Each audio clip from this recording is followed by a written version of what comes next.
I think last story that we'll get into before we get into the questions, and that's this one.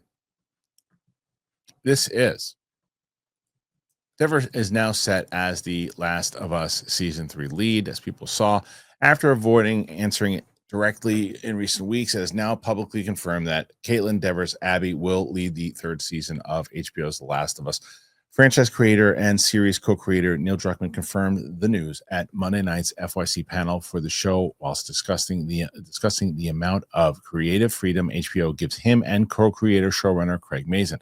The second season finale ends with a switch in perspective from Ellie to Abby, who made brief cameos in the second season premiere and finale, but had a decent-sized role in the second episode. Druckmann says, "I can't believe that they let us structure the series in this way, meaning like we just ended season 2 and season 3 is going to be starring Caitlin. I was sure that they wouldn't let us do this when we started adapting this, but they lean into what makes, I believe, the story special and allowed us not only the time, but the creative freedom to be able to take these swings. The perspective switch is in line with The Last of Us Part 2 game, which consists of 4 major sections, a short Jackson set prologue and Seattle Days 1 and 3 from Ellie's perspective, which were translated in the show's second season, Seattle Days 1 3, from Abby's perspective, which will form the basis of season 3, and a short fourth section, which will form the basis of season 4. Whereas the game offered little insight into Abby before the switch, the TV series has been more forthcoming about her motivation for her actions. Like the game, though, we'll also learn much more about her cohorts, Mel, Owen, Nora, and Manny. Druckmann also teased the new season will involve a lot more water than the past 2. Much like the second game, the more divisive nature of the story has led to more divisive reaction online for the show's second season than the first, with the backlash some on certain fronts but different on others. The rushed nature of the Seattle segments and the softening of Ellie's descent into the dark side among the game fan complaints. Even so, the season remains one of the most acclaimed on TV this season and is expected to be a serious contender at the Emmys alongside Andor, Severance, The Pit, Slow Horses, The Diplomat, and White Lotus. At last report a few weeks back, the second season was averaging 37 million viewers per episode and rising, and is still a month away from calculating its total viewers. On Nielsen's top 10 streaming charts, the season is coming in 5th, 3rd, 5th, and 7th for its first 4 episodes thus far, on pair with Andor, though the show was releasing 3 episodes per week till Last of Us just 1. So just the last part of it should please have people stop tweeting me and telling me that Andor did bad in the ratings this year, but it's like it's on par with Last of Us. Please stop. Did you like Last of Us season 2? I did. I basically got up to where I played in the games though too. Okay. So I already had an idea of what was going to be happening, and I liked how they interpreted that game. Okay. How did you feel about it?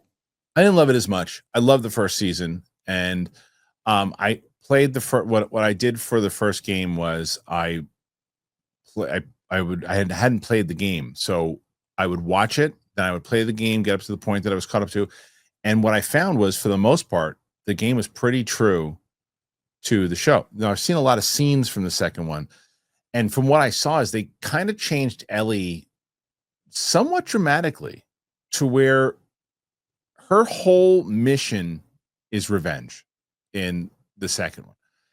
It's not the TV's character's full thing. She's caught up in a romance and caught up in the pregnancy angle of it. And I did see the scene, and I really liked the scene in the game from what I saw, where she's told about the pregnancy and she gets pissed.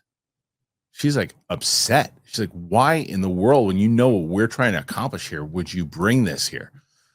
That was missing for me. That element was missing for me. And for some reason, I think it's unfair and bullying what has happened to poor Bella online. But I do, and I don't think it's her fault, but I do think that her character was significantly more annoying in season 2 than she was in 1. And I think Caitlin Devers is a great actress. I hate Abby. I hate her. I don't want to follow her next season. I want to follow her straight into the depths of hell. I don't like her. I'm not going to get on board with her. And I don't care how good of an actress she is. I hate her. I hate what she did because, well, don't you feel bad about what happened to her? Yeah. But I was given a narrative of different characters that I got engaged to, that I was locked into. And this person pissed all over that. I hate her. Well, yeah, but I'm going to play devil's advocate. I mean, that's Please, every person, right? please. Yeah, You are the villain in somebody's story, right? right. No matter how you feel about your own life and who has wronged you, you are the villain in somebody's story. And I do enjoy that we explore that in a way that isn't just villains are mustache twirling baddies who do Yeah, bad things because they want to. And that's fun sometimes. There's a time and a place for that. I love just an evil, horrible villain. But yeah. when you see people actually justifying the terrible, terrible things they're doing, that is just a really interesting character study. I completely understand people going, no, I don't want to follow the person who murdered my favorite character. That doesn't sound like a fun time to me. I do hope people give it a go though, because I think it's an exercise one in just radical empathy potentially of can I get on board with somebody else Mhm. after really traveling with this character and walking with them. And that's one of the great things about video games that the Last of Us adaptation has done so well too. When you play a game, you have shared agency, Right, right? What's happening with the character, you are feeling like you're right. vicariously going through it and you have this tether. And the show's done such a good job of having those perspectives and having you kind of engage with them. I also Yeah, understand having Ellie go on this journey this season. Yeah, when you're a 14-year-old making quips, it's a lot more palatable than yeah. when you're an adult who's still kind of throwing tantrums or being upset or Right, making bad right, choices. right.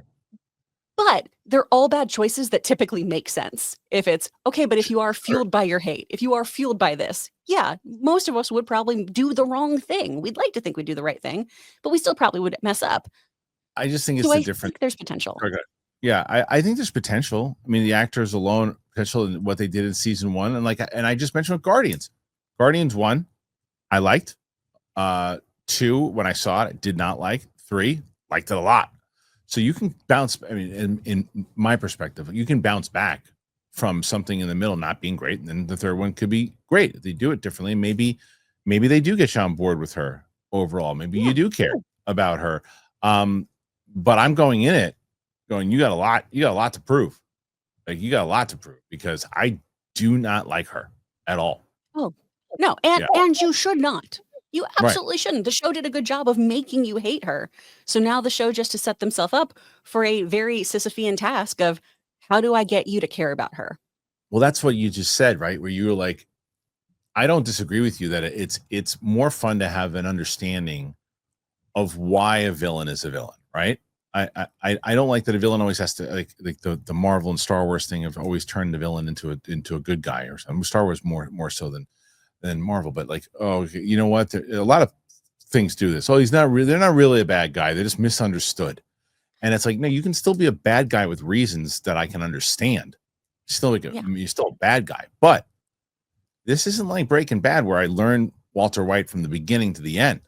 I've learned all the like if you started up with Walter White poisoning people and doing all this crap that the crazy shit that he did like down the line, I don't know if I get on board with him right away. Well, You if you know, look at season 1, right? Melanie Linsky's character. We which one? meet her. Melanie Linsky's character, the horrible woman who was like going after children and shit in season 1 Mm, and stuff in season 1. yeah, We see her at her worst, being this absolute monster. And then we get a little bit of that backstory. So we understand her, but she right. is absolutely not redeemable. When she gets No, got, we're all high-fiving each other. We're like, yeah, it right, happened. So right, that's, I right. think, more so the idea of what we're going to be doing here, at least I I hope, hope so. is I hope so. how do we understand them, but how do we still go, they still need to get their comeuppance. Yeah, but she was never the lead of the show, though. Fair. Like that's the thing. That's fair. You're making her the lead of the show.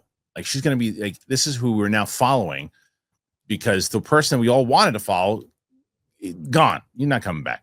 The other one has gone through a place where like you got to like you said you're not 14 years old anymore. Come back from it. So we'll see. Fingers crossed. We shall see. How do you guys feel about this season? The previous season. What do you think about the upcoming season? Put your thoughts in there. What say you? Man, summer is here. I'm excited for it. It is time to relax, get some sun, do all the things that make summer really, really special. And the number one thing that you don't want to be doing all summer is spending hours upon hours cooking. This is what I love about Factor. Factor has chef-crafted, dietitian-approved meals are ready. They're just 2 minutes, taking the hassle out of eating well. So there's 45 weekly menu options. You can pick gourmet meals that fit your summer gains, your goals, choose from options like Calorie Smart, Protein Plus, Keto, and more. Enjoy more this summer. Get Factor if you want all the flavor and none of the fuss. I've told you since I have been going to the gym, since I've been trying to focus on health, Factor has been instrumental in helping me do it. I use it, and you should too. So, if you want to get Factor, and you should get Factor, get started at Factor with factormeals.com/Christian50off, but use that code Christian50off to get 50% off, plus free shipping on your first box. That's code Christian50off at factormeals.com/Christian50off for 50% off, plus free shipping. Factormeals.com/Christian50off.